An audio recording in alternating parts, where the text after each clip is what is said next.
business, usually they always call it the first round the seed round, and Is there a particular amount that always kind of fits into, or it's just like, hey, the first time you go away from friends and family? So that's post friends and family. So before seed, you always have like your angels, friends and family. So you start with the 3 F's, right? Friends, family, and fools. Then you go to the angels. Then you go to the angel round, and then you go to the seed round, and that's when you come meet with guys like us. It's usually typically a seed round or a series round. Seed rounds are called seed because they usually try to price the company and try to price the value of the company. And then your subsequent series rounds, it can go from Series A through Series quadruple Z. As long as you're private, you can keep on going with that. Obviously, the next step after that is an IPO or a public type offering, whether that's an IPO or a 144 or something of that nature. But back to the beginning, when I sit down with companies and talk to them about raising capital or putting some capital formation together, first question is, do you need the capital?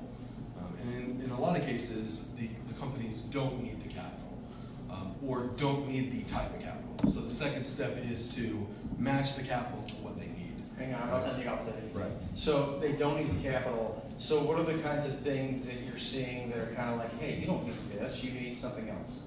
In most cases, they don't need it right now. Right? Why? There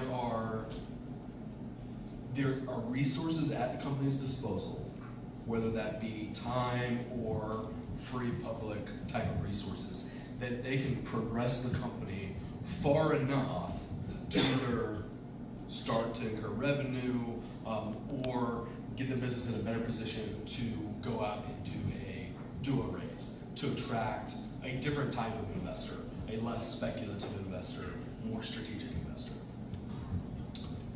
So do they need capital? Right now, for the reasons that they've discussed, then we structure the raise to match what they need it for, whether that's pure equity, whether that's a convertible type situation, or is it a debt if they have some type of security. And the big thing to consider when you are raising from outside investors, at that point, that company is no longer yours. So, and that's something that I talk to entrepreneurs about a lot.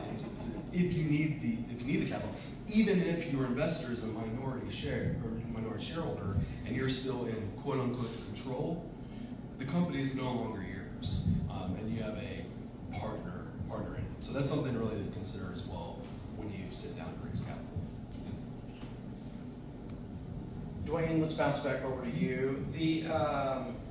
When you're evaluating and looking at performance, because you talked about the first place you start there, what are the things that are kind of those top 2 or 3 things you're really looking at on that performance that's glaring to say, I can quickly look at this, because you probably looked at thousands of them. Where do you go first to make sure that people in the room that might be working on their performance or make sure that's nice and tight? Well, one of the things that we look at is obviously we look at, their debt to income. We look at the amount of money that they're bringing in, or they're projecting to bring in, as well as the amount of money that's going out. And then we look at salaries. So typically a red flag is if you have a company that somebody's paying themselves this, a new company, anything. Somebody's paying themselves like this enormous salary, but the company's not making a whole lot of revenue. So those are the things that we look at. We look at the debt to income. We look at what's coming in, the projections as to what's going out, the income.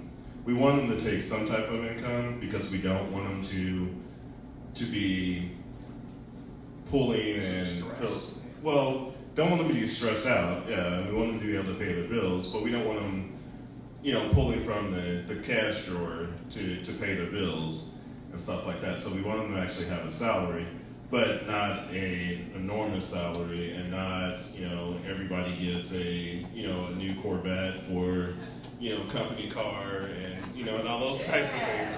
Which I've had that kind of stuff before, where it's like, okay, well, everybody's going to get the Dodge Ram Dually and all that stuff. So we look at those different types of things, just kind of what your, you know, what your money's going to, and then the revenue and how you're planning on doing that.